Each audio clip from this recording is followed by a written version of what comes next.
بسم اللہ الرحمن الرحیم۔ عزیز طلبہ، میں آپ کو کتاب اللقیط پڑھانے جا رہا ہوں۔ کتاب اللقیط، لقیط دراصل اس بچے کو کہتے ہیں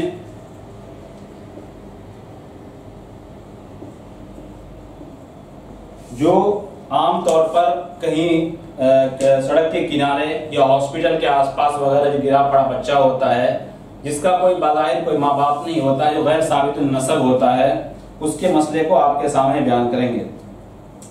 اس کی تعریف میں نے کر دی عزیز طلبہ کہ ایسی چیز جو اٹھائی جائے، اور اصطلاحی تعریف ہے گرے پڑے بچے کو اٹھانے کا نام شریعت کے اصطلاح میں اس لقیط کہتے ہیں، گرے پڑے بچے کو۔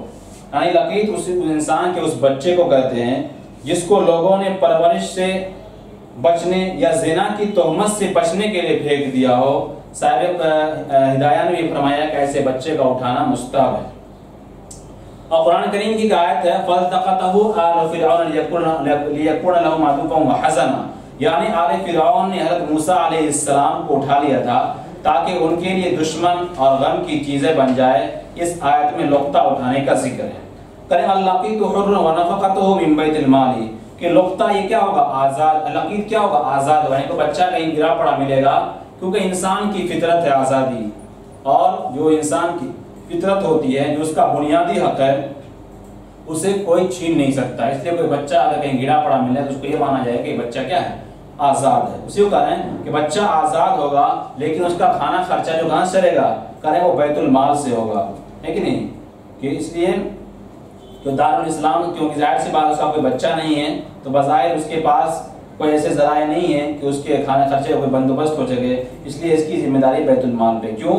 اس لیے کہ وہ مسلمان ہے، اور ظاہر سی بات ہے مسلمان ہے اور وہ بچہ ہے تو وہ کمانے سے بھی کیا ہے؟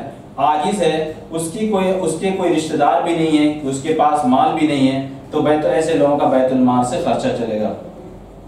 وَلِلْتَقَطَهُ رَجُلٌ لَمْ يَكُنْ لِغَيْرِهِ أَنْ يَأْخُذَهُ مِنْ يَدِهِ، کریں کوئی آدمی اگر کسی بچے کو اٹھا لے تو اب اس بچے اس آدمی سے کوئی آدمی دوسرا آدمی اس بچے کو اس آدمی سے نہیں لے سکتا ہے۔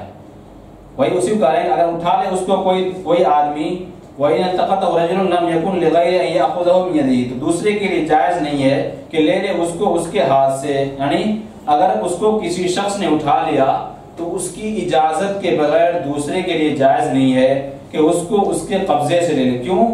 اس نے اٹھانے میں پہل کی ہے، اور جب اس نے اٹھانے میں پہل کی تو اس کا قبضہ ہو گیا ہے، لہذا دوسرے کا قبضہ ساقط ہو گیا۔ اس کے بعد صاحب کتاب کہیں گے فَإِنِ ادَّعَى مُدَّعٍ أَنَّهُ ابْنَهُ فَالْقَوْلُ قَوْلُ يَمِينِهِ، کہہ رہے ہیں اگر کوئی آدمی بچے کو اٹھا لیا، اس کے بعد کوئی آدمی دوڑا آیا، ارے بھائی تو میرا بیٹا ہے، یہ تو کیا ہے؟ میرا بیٹا ہے، تو صاحب کتاب کر رہے ہیں تو اس کی بات مانی جائے گی، البتہ اس سے قسم لی جائے گی۔ اس سے کیا ہے؟ قسم لی جائے گی، اور وہ قسم کھا لیتا ہے اس بات پر کہ ہاں یہ میرا بیٹا ہے، تو اس کا بیٹا اس کو حوالہ کر دیا جائے گا۔ کیوں؟ اس وجہ سے اس کی بات مانی جائے گی، اور یہاں پر اس بات پر لحاظ رکھا جائے گا تاکہ اس بچے کا نسب اس سے ثابت ہو جائے، اور پوری تو اسی میں اس بچے کی بھلائی ہے اور بہتری ہے، اس کا اس میں فائدہ ہے۔ کیوں؟ جب تک کسی بچے کا نسب ثابت نہ ہو اس کے نقصان دہ، اس پر ایک طرح کا زنا حرامی ہونے کا بھی ایک طرح سے اس پر دھبا رہے گا، اور بہت ساری باتیں ہیں۔ اگر کسی سے اس کا نسب ثابت ہو جائے گا تو کل اس کا باپ مرے گا تو اس کو وراثت میں اس کا مال بھی ملے گا۔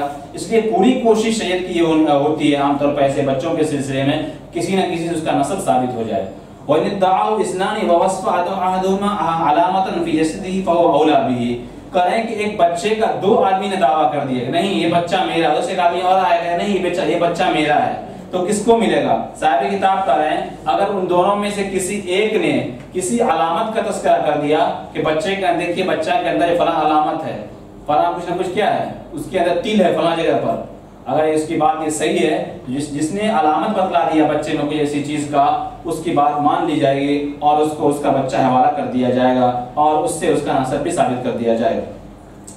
وَإِذَا وُلِدَ فِي مِصْرٍ مِنَ الْأَمْصَارِ الْمُسْلِمِينَ أَوْ فِي قَرْيَةٍ مِنْ قُرَاهُمْ فَادَّعَى ذِمِّيٌّ أَنَّهُ ابْنُهُ ثَبَتَ نَسَبُهُ مِنْهُ وَكَانَ مُسْلِمًا، صاحب کتاب کر رہے ہیں کہ مسلمان کی کسی شہر میں کسی شہر کے اندر کوئی بچہ گرا پڑا ملا، یا کسی گاؤں کے اندر مسلمانوں کسی گاؤں کے اندر کوئی بچہ گرا پڑا مرا، اور ذمی نے کہا یہ بچہ میرا ہے. ذمی کسے کہتے ہیں؟ ذمی کہتے ہیں جو دارالاسلام میں ٹیکس دے کر رہتا ہو، وہاں امن لے رکھا ہو.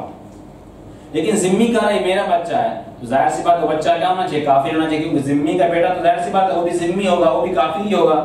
لیکن کہہ رہے ہیں کہ اور اس کا ذمی ہے اس کا باپ، تو اور اس کا نسب اس سے ثابت ہوگا، اور کہا مسلمہ اور مسلمان، نسب تو اسے ثابت کریں گے ذمی سے، لیکن اس بچے کو ہم کیا ہے؟ مسلمان مانیں گے. کیوں؟ اس وجہ سے کہ یہ اس نے ذمی دعویٰ کہ میرا بیٹا ہے، تو ذمی سے اس بچے کا نسب ثابت ہو جائے، البتہ بچہ مسلمان رہے گا. ذمی سے دعویٰ ثابت ہونے میں دو باتیں کو ملحوظ رکھا گیا ہے. ایک یہ کہ نسب کا دعویٰ ہوا، دوسرا یہ کہ بچے کے لیے فائدہ مند کی چیز ہے کہ اس بچے اس ذمی سے اس کو کیا ہے؟ وراثت ملے گا، اور اس کے مرنے کے بعد جو اس بہت سارے حقوق متعلق ہوتے ہیں اس کو ملے گا. لیکن مسلمان ہونے میں اس کا فائدہ ہے، لہذا اس بات کا بھی لحاظ رکھا جائے کہ اس کو مسلمانی شمار کیا جائے. وَإِنْ وُلِدَ فِي قَرْيَةٍ مِّنْ قُرَىٰ أَهْلِ الذِّمَّةِ أَوْ فِي بِيْعَةٍ أَوْ كَنِيسَةٍ كَانَ ذِمِّيًّا.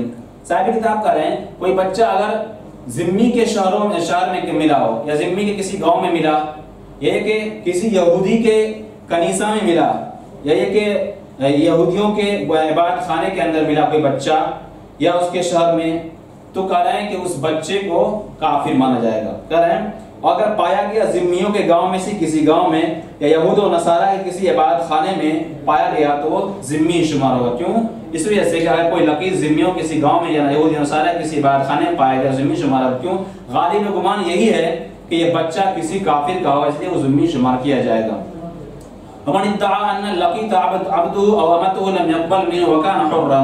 کسی نے دعویٰ کیا کہ لقیط اس کا غلام ہے یا باندی ہے تو اس کی بات قبول نہیں کی جائے گی اور وہ آزاد ہے. کیوں؟ اگر کسی نے دعویٰ کیا کہ لقیط میرا غلام یا باندی ہے اس کا دعویٰ قابل قبول نہیں ہے. کیوں؟ اس وجہ سے کہ بظاہر یہ لقیط آزاد ہے ظاہری طور پر، لہذا محض دعویٰ کی وجہ سے غلام ہونے کا دھبا اس پر نہیں لگے گا.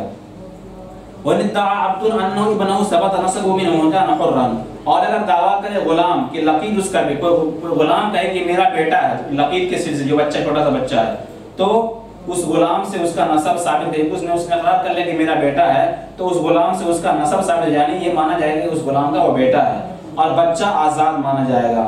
کیوں؟ اس وجہ سے کہ انسان کی فطری چیز اور بنیادی حق ہے اس کی آزادی کے اندر اس کو ختم نہیں کیا جائے گا. وَالْوَيْدَ مَعَ اللَّقِيطِ مَعَ الْمَشْدُودِ وَعَلَيْهِ فَهُوَ لَهُ.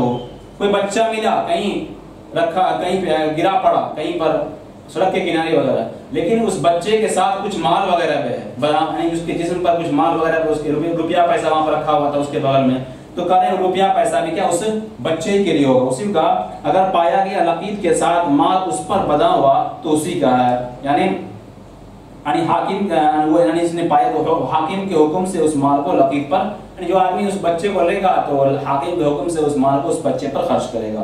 وَلَا يَجُوزُ تَزْوِيجُ الْمُلْتَقِطِ. اور نہیں جائز ہے پانے والے کا شادی کرنا. صاحب قدوری سے بارے میں بیان کرنا چاہتے ہیں کہ بچہ پانے والا بچہ کی شادی خود اپنے سے کرے یا دوسرے سے کرائے تو یہ جائز نہیں ہے. کیوں؟ اس لیے کہ اس وجہ سے لقیط کی شادی کیونکہ ملک یعنی جو اس کا شادی کرائے گا وہ یا تو کیا اس کا باپ وغیرہ کرائے گا یا بادشاہ وغیرہ کرائے گا، اس میں سے یہ کوئی بھی نہیں ہے. وَلَا تَصَرُّفُ فِي مَالِ لَقِيطِ. اور نہیں جائز ہے لقیط کے مال میں تصرف کرنا، یعنی اٹھانے والے جو آدمی نے اٹھایا کسی بچے کو تو اس کا تصرف صرف دو باتوں کی وجہ سے ہوتا ہے، یا تو اس کے اندر کامل شفقت ہو یا کامل رائے ہو. اور ملتقط کے اندر رائے کامل تو ہے مگر مکمل شفقت نہیں ہے، لہٰذا اس وجہ سے لقیط کے مال کو ملتقط خرچ نہیں کر سکتا ہے، اس میں تصرف نہیں کر سکتا ہے. آخری مسئلہ صاحب کتاب کا ہے وَلَا يَجُوزُ أَن يَقْبِضَهُ بِهِ الْهِبَةَ وَيُسَلِّمُ فِي صَنَاعَةٍ وَيُوَاجِرُهُ. کریں گے کوئی آدمی اس لقیط پر جو بچہ کہیں میرا گرا پڑا اس بچے کو آدمی کوئی گفٹ کرے گا تو جس آدمی کے پرورش میں بچہ ہے وہ اس کو کیا کر لے گا؟ قبضہ کر لے گا تو ہبہ مکمل ہو جائے گا. اسی طرح کر رہے ہیں کہ جائز ہے اس کے لیے ہبہ پر قبضہ کرنا اور اس کو سپرد کرنا کسی پیشہ میں اور اس کو مزدوری پر لگانا، یعنی اس کو کسی مزدوری وغیرہ میں لگا سکتا ہے یا کسی پیشے وغیرہ میں لگا سکتا ہے تاکہ جو پیسہ کمائے گا تاکہ اس پیسے کو اس بچے پر کیا ہے خرچ کیا جا سکے، اور خرچ کرنے میں کیا ہے تاکہ اس کی زندگی میں بچ جائے اور وہ بھی بآسانی زندگی گزار سکے۔ عزیز طلبہ، کتاب اللقیط کے تحت یہ تمام کے تمام مسئلے جو میں نے آپ کو بیان کر دیا، اور کتاب اللقیط کی بحث بھی ختم ہو گئی۔ اگر آپ کو کتاب اللقیط کے سمجھنے میں کہیں پر کوئی دقت، پریشانی، دشواری ہو تو آپ اسے کامنٹ باکس میں ضرور نقل کریں، انشاءاللہ آپ کو اس سے متعلق شفیع بخش جواب دیا جائے گا۔